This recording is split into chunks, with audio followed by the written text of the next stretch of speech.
Welcome to the From Harm to Healing podcast. I'm your host, Chris Jones, and I'm a therapist who runs the From Harm to Healing treatment program, an online program for men who have engaged in infidelity or compulsive sexual behaviors within the context of an intimate relationship.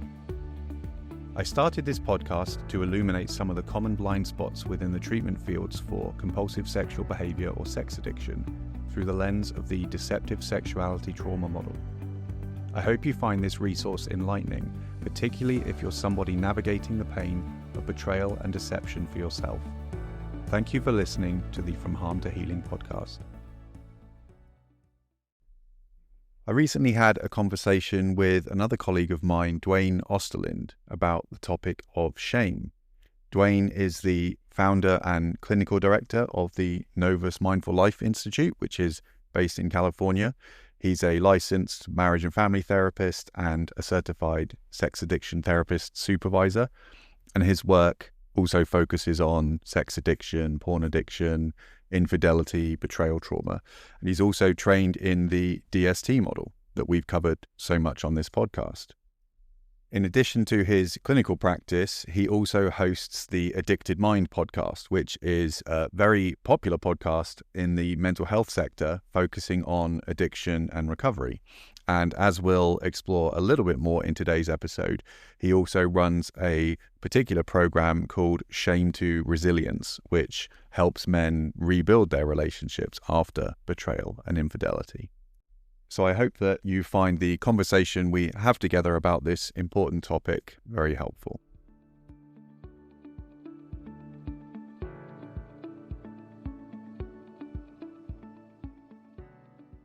So I'm here with my colleague, Duane Osterlind, really excited to have this conversation today.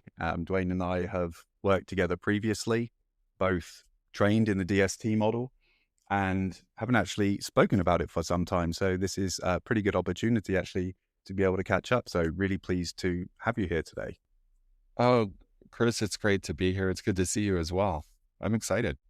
Yeah. And as I said, both DST trained. There's not a huge amount of DST trained people out there. So always good to be able to have these conversations and maybe to tee us up a little bit for what we're perhaps going to speak about today specifically, which really relates to your work. We know that particularly in my practice, the men I work with, and maybe working with men in this field in general, that the sometimes disconnect from emotions or the need to connect better with emotions to learn the self we talk about, or I've talked about on this podcast, growing in integrity, intimacy, and integrations, that idea of real intimacy with us. One of the most common barriers to that we know is when shame comes up. Shame being such a heavy, difficult emotion to work through. And it seems like that's really central to a lot of the work you're doing right now. Yeah, absolutely.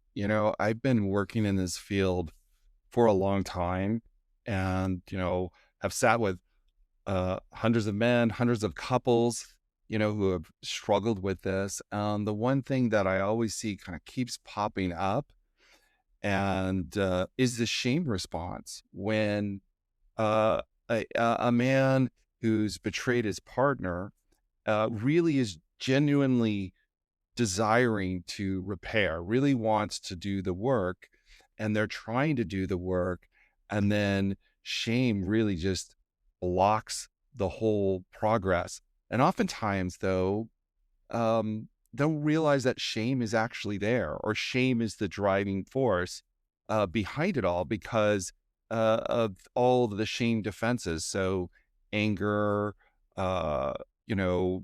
withdrawal, all of that. We can go into that in more detail. But they end up not being able to show up for their partner in a way that actually makes repair, has that empathy, has that genuine remorse, because shame shuts down that whole system. And then they're really, really stuck there.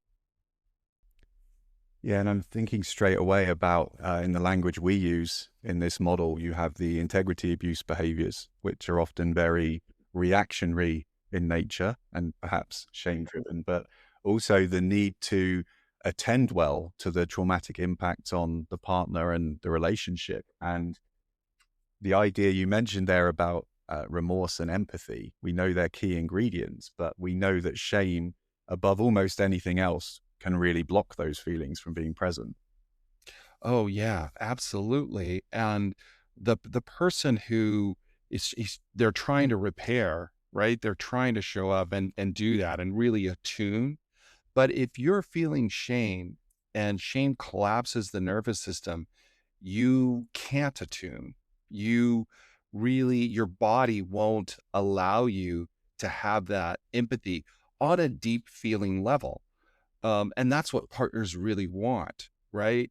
So a lot of times, men who are struggling, they can show up with that cognitive empathy, that ability to go, I understand that you're hurting, right? I can see it. It makes sense cognitively that you're in pain and that my betrayal hurt you. And the partner can hear that. But when you really, really want to uh, get that deep resonance between two people. So the person who's caused the harm really expresses that in an emotional way. You have to have some level of shame resilience.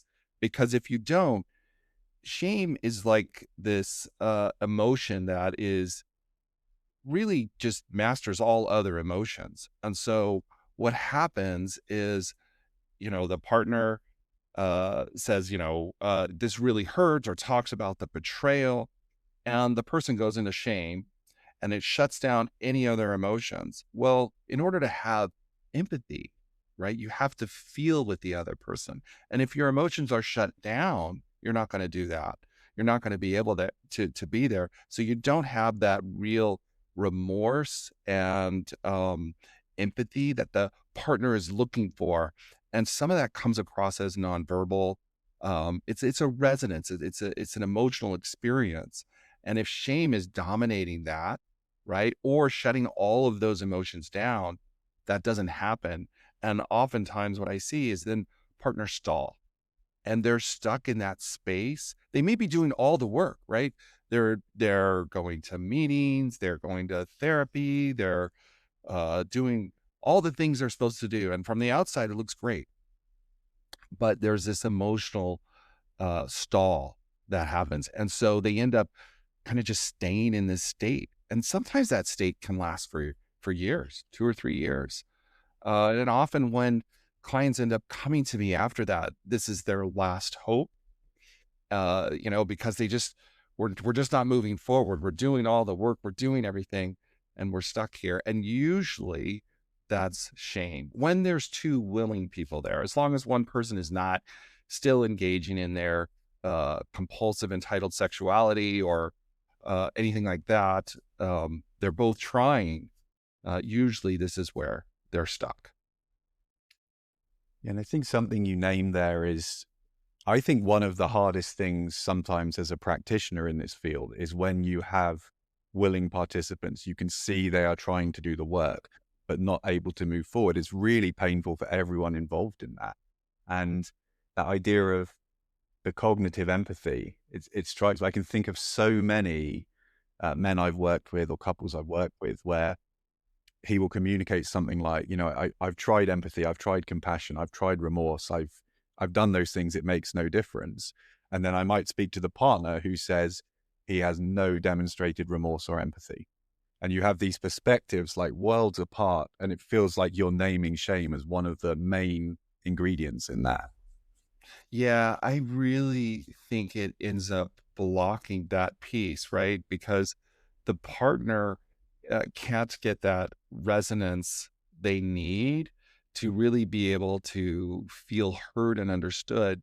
When we work to make repair, when we've been harmed, um, and hurt by somebody, right? Some kind of injustice is against us. Um, to really help us move forward, when that person who's done that harm can come to us and validate the experience, own it, but it's not just that cognitive validation; it's that emotional piece that you can feel that they feel it, right? You can feel that they know it on this deep level. And that's almost this nonverbal um, state that we're in that I think kind of fires off our mirror neurons that we have, that we resonate and we understand. And when that happens, when the person who's been harmed, the other person can do that, that's where that little piece of healing starts to happen, because that pain gets validated. And once our pain is validated after an injustice, we could move it forward. It's easier to move forward, right? It's easier to start to let go because we understand that person gets it. They get my pain. They get the harm caused, right? And backed up with demonstrable behavior, noticeable, consistent, noticeable, trustworthy behavior. That is really where I see the relationships heal. But once again, oftentimes the person who has the shame, who's done the harm, gets stuck in that shame, they get shut down, and they can't have that emotional resonance. And once again, they're stuck in the same thing. They may be doing it cognitively, but the emotional piece doesn't follow. We know the language Omar uses is vibes, the vibes between two people, the vibrations. And again, that's what you're really naming there. And that's where that confusion and frustration can come in, where it's like, I'm saying the statement, I'm saying the empathy statement, or I'm ticking the box in some way. But as you said, shame has a way of changing our body language, our eye contact, even the tone of our voice. So it's almost like you could say exactly the same statement word for word, but one feels like empathy to the partner and one feels like a script or like something that doesn't have anything behind it. And there's no safety in that second one. Yeah, absolutely. And I would also add this, for men who have been, trying to do this work, often from male socialization perspective, right? They have not learned how to connect to that emotion, right? Um, uh, Connect to their emotional selves. So it's really, really hard to have that attunement. Often when we have shame shuts down our nervous system, right? We collapse, right? It says on a deep level, we're not worthy of being a part of. We're not worthy of being connected. We're somehow fundamentally flawed. And that fundamental flaw in us is going to get us rejected from any relationship. Well, that's terrifying, right? That's overwhelming. If, that's how we survived. We survived through the eons connected as a community. And so it almost becomes an existential threat to be broken in this way or to feel this emotion. And so with that comes all the other emotions, fear, anger. How do we deal with that collapse? Right. So shame is a little bit um, different in the way it works in our body than other emotional states. So it really plays with these other emotions. And so we have to be attuned to that as well. So we need emotional regulation to be able to stay present and pull ourselves out of collapse so that we can actually show up, feel the emotions.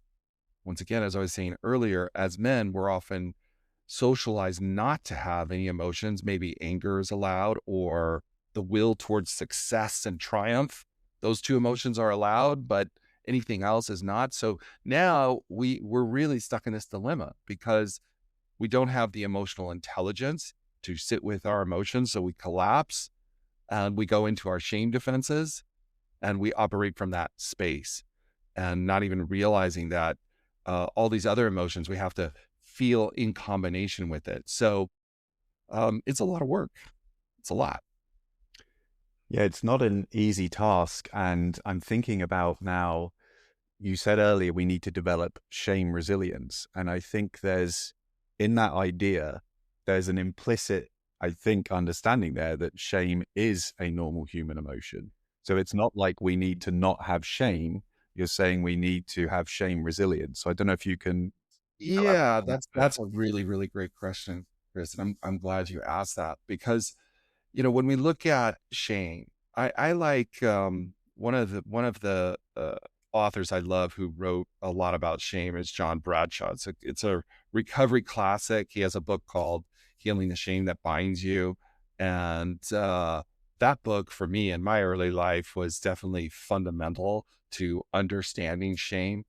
But he talks about two different kinds of shame. And one is a healthy shame, right? And that's a shame that sets our limits for us, right? This is a social construct emotion. So healthy shame, as I was saying, it shuts down emotions. So say, we as human beings, our brain is often telling us, go here, go do that, and sometimes we have to regulate ourselves and say, no, that's not appropriate, right? That might be a healthy experience of shame.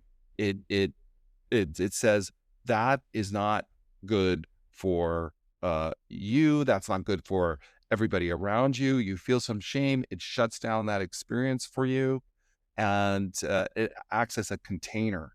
And so that's a healthy shame. The other side of it is what we call toxic shame. And toxic shame is when shame becomes fused with identity. And we experience our sense of self emotionally through our emotions.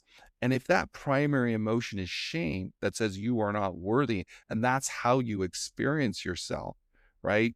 We call that toxic shame.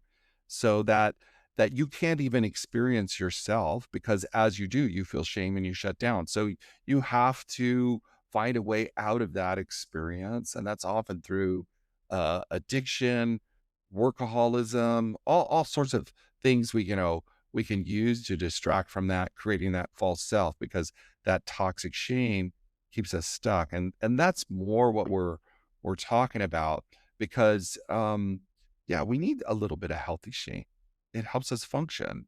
And so when we're looking at shame resilience, we're looking at how do we um, modulate that shame? How do we look at it, tolerate it, understand, is this toxic shame? Is this healthy shame? How do I uninfuse it uh, with my body or my identity so that it's not attached to that? And so when we build shame resilience, it allows us to move through that shame in a healthy way. So an example is, your partner tells you how much pain they're in.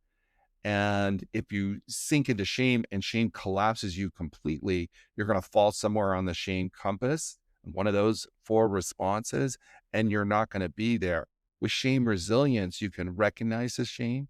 You can take some deep breaths. You can regulate that experience and bring yourself back out of collapse so that then you can show up and then you can have that resonance or that vibing, however you want to call it, that says, I get you because I'm in my emotional experience now. I'm not collapsed out of my emotional experience.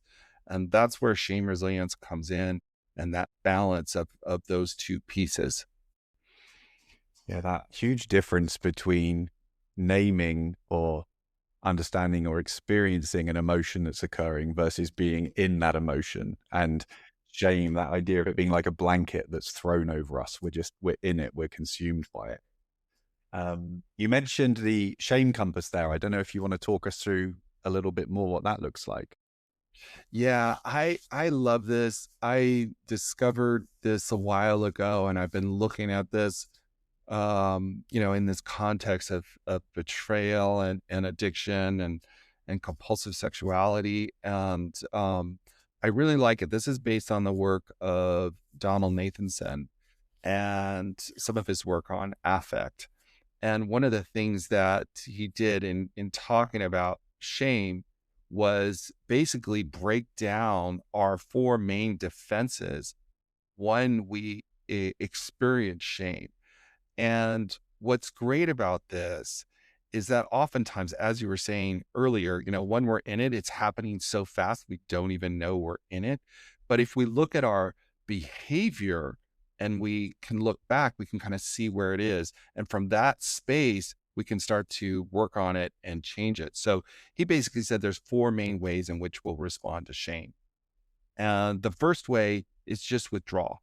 right? We would just withdraw from the situation. So in the context of betrayal trauma, right, and your partner says, "Oh, I'm in a lot of pain. You really hurt me." A withdrawal might look like just going quiet, right? Just going silent, shutting down, right? Maybe just exiting the situation, leaving the room, right? Exactly when your partner needs you to be present, right? So you withdraw. That's one. The other one, I think, and this is harder to see and harder to notice, is avoidance. So, in the context of betrayal trauma, the person who's done the harm needs to come forward, right? Needs to come into, they need to lean into it. So, a lot of times when we're working with couples, we have them do a check in, right? Avoidance might be just not doing the check in, right? Or avoidance could also be very positive. Like, I'm going to throw myself into all my 12-step work and all my therapy and everything I'm going to do. And that way I don't have to actually talk to you about it. Right. So it's avoiding. And sometimes avoidance is actually harder to spot.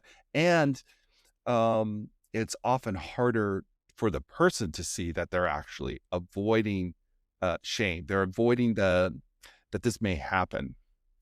And then the next one is attack self. And the way this looks in betrayal trauma is something like, I'm the worst person in the world. You should just leave me. Right. You just divorce me because I'm so bad. Right. I'm just the most rotten person in the world. Right. Once again, if you're there, a lot of times that gets mistaken as empathy. Person goes, can't you see how bad I feel? Right? I'm a horrible, rotten person. That's not actually empathy. That's attack self. And that's another shame response, but it gets mistaken as empathy and it's not. And if you grew up in a household of a lot of shame, that's a lot of times how people try to express empathy was through this shame response and they get stuck there. Right. And then the last one is attack other. This is like turning the tables. Well, you know, look, you weren't close enough to me. You weren't sexual enough with me. Really, this is about you. You're overreacting, right? And it's flipping the tables and you attack the other. And sometimes that can even lead to violence, right? But very, can be very, very harmful. And so in all of those, none of those are empathetic, right? And so you're not having that vibe. You're not taking accountability. You don't have that shame resilience to remain present and hear the other person's pain because you're falling somewhere on one of those poles on the shame compass and you're stuck there. And oftentimes, um, what is helpful is when the person who has done the harm, they can start to look at these behaviors, right? And then they go, oh, yeah, that might be shame. Because the other piece of this is really interesting, I found, um, is what's called bypass shame. And often because shame is so powerful, we move so quickly off it that we don't even know that it's present, right? So what I love about the compass of shame is that it gives you something concrete you can look at. You can look at your behavior and go, oh, maybe this is about shame. Maybe shame is here because shame is such a painful experience, right? We don't want to feel it, right? So sometimes shame is like skated over so quickly that we don't even realize that we've defended against it. It's so fast, right? And sometimes that's operating below our consciousness. And so we really, by doing some reflection and looking at how we show up in the relationship, allows us to start this work. And then if we see these responses, right, then we can do something with it. We can start to work on changing it or regulating it. And that's where that shame resilience work comes in. Because if you can do that, then as you get that emotional resilience, that shame resilience, you start to show up, you can start to experience some of these underlying emotions that shame has been shutting down. And then you can show up in a deeper way for your partner. And that's something you have to develop slowly over time. And then also you start to heal that shame, that toxic shame, that shame identity too, right? I think that's a key part of it. And what I love about doing this work with men who are really working to heal their partner, and I say this all the time, if you just put everything into healing your partner, you're going to heal yourself, right? Because you do the work, you can start to take pride in showing up in a way that speaks with integrity and thoughtfulness, and you get to heal yourself in this journey as well. And I love to see that happen. I mean, that's one of the reasons I do the work, is when you see men move in that direction, it's so rewarding. Because I think for men, oftentimes, and I'm sure, Chris, you probably experienced this in your groups as well.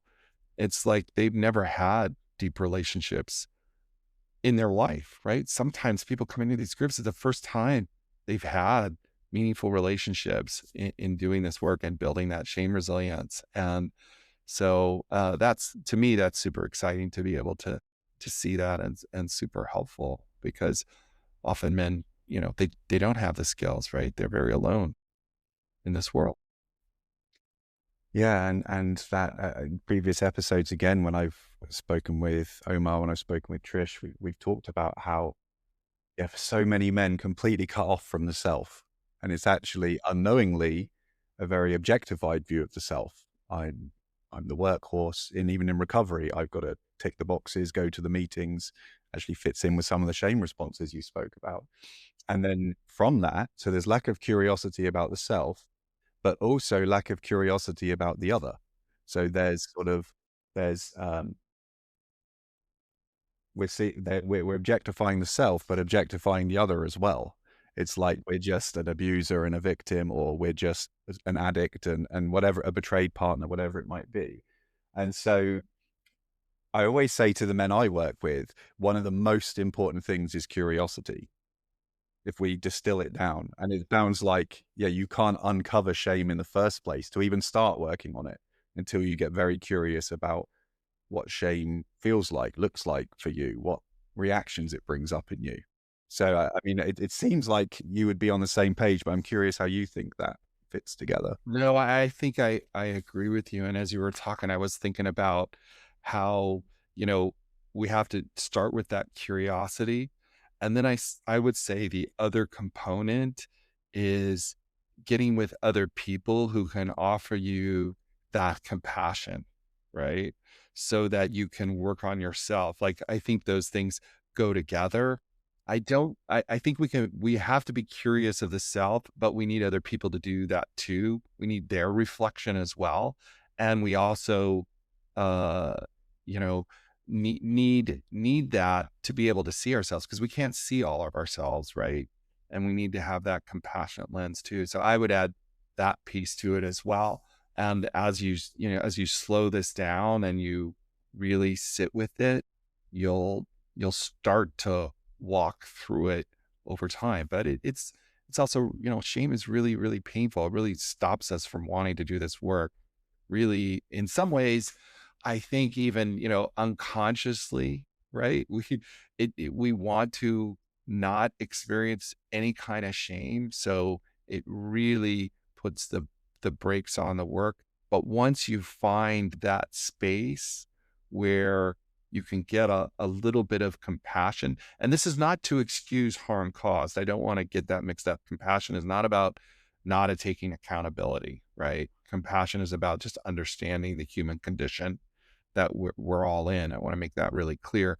But once you start to do that, it creates that positive feedback loop where you can get a little bit of resilience from others as you kind of build that. And that goes back to that piece that shame is a social emotion, right? In the context of others. Yes, there's part of it in our own internal relationship and relationship with the self, but also where we really get that support is through the eyes of others, right? Who can show up for us compassionately in a kind way and lead us down this path. And we need other people to do this shame work. We can't do it by ourselves. Not all of it, pieces of it, but we have to have other people as part of it. And when we find that that adds a lot to that shame resilience piece.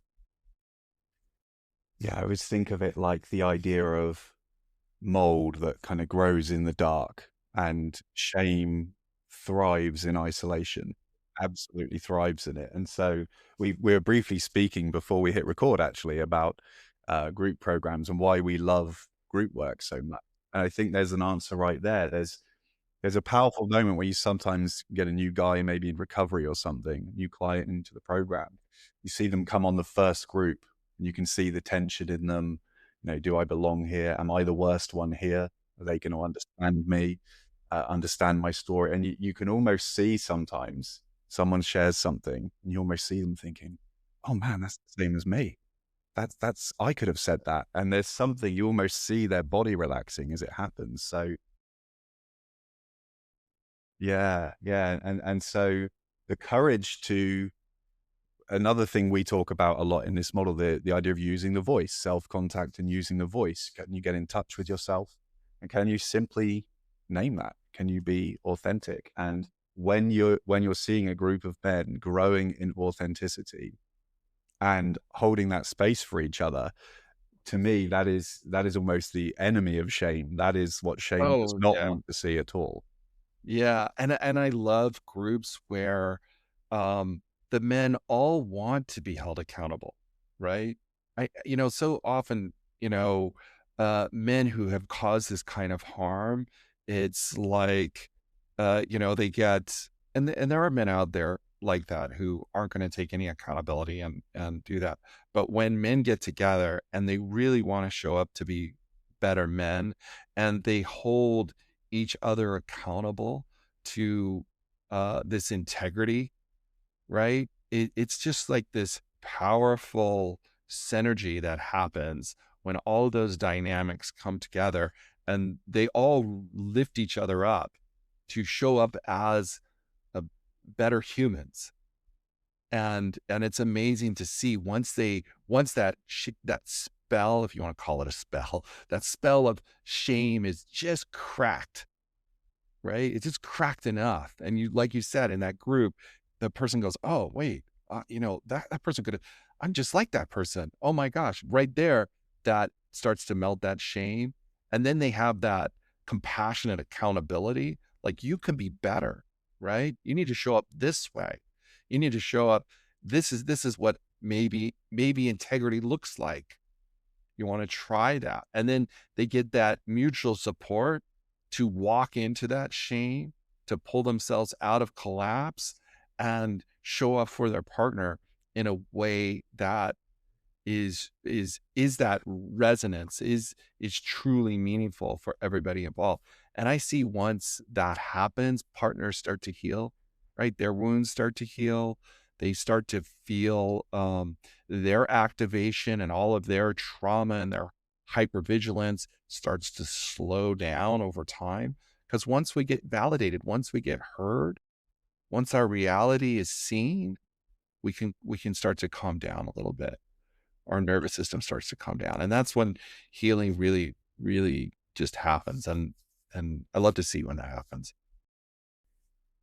Yeah, every partner who has been betrayed in this way, um, they have their story to tell. They have their story to get out, the pain to get out, the emotions to get out. And I often say to my clients a sort of metaphor that fits with what we're saying, I think. It's like for the guy who is still overcome with shame, every time his partner is telling their story, it's like she's holding a mirror up to him, reflects his shame back. And that's where defensiveness, shutting down, pulling away, avoidance, a lot of those things you mentioned from the shame come, but self-attack, other attack come out. The moment there's some shame resilience there, and he can look in that mirror and still stay present and still be a container for the partner's pain, that is where real healing does start becoming possible. Yeah, and that emotional piece, and I would even take that metaphor a little bit farther, because I would say that if they have the shame resilience, right, they don't just sit with the reflection; they actually can step in it and through it. to the other side of that reflection, right? And the reflection's now behind them, right? And that means they're really actually present in the other person's pain, right? They've stepped into that person's world and they're there. And they're still able to contain their sense of self, hold that sense of self at the same time, but now they're in another person's world, their partner's world, and they can stay in that attunement, right, without losing themselves. And that takes a lot of work. That's a skill that has to be developed over time. But once again, it's a skill, right? It's learnable, right?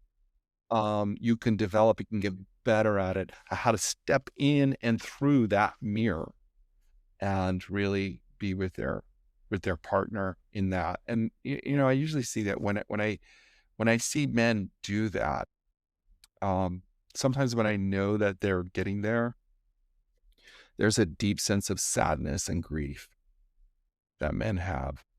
Um, and you can tell that maybe they're stepping into that mirror, they're stepping through that because they really can sit with the harm caused. The person most likely they care deeply about, right? That's the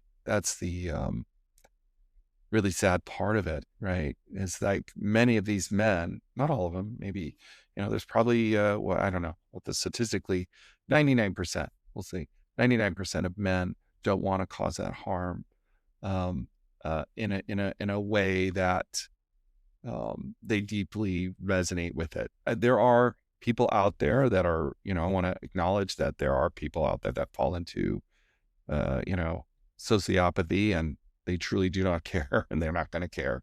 Doesn't matter. We're not talking about that. That's a different conversation. But men who are really, and that's the majority of men who really want to show up and repair, have to sit with that remorse and walk in it. And when they're doing that, there's a deep sadness and grief that they feel for their partner. Yeah, it's like getting through the shame or being able to remove that shame blanket suddenly opens you up to being able to connect with those other painful emotions, because now you're not shut down and focused internally on your own perceived failing. You're actually open to what is going on for the other. I'm just aware, looking at the clock, that we are swiftly approaching the end of our time. I feel like we could keep talking and talking, and this is such a rich topic. I don't know if, just as we draw to an end, if you can maybe give us some resources or some ways people can connect with you or further about this material if they want to. Yeah, I would love to do that.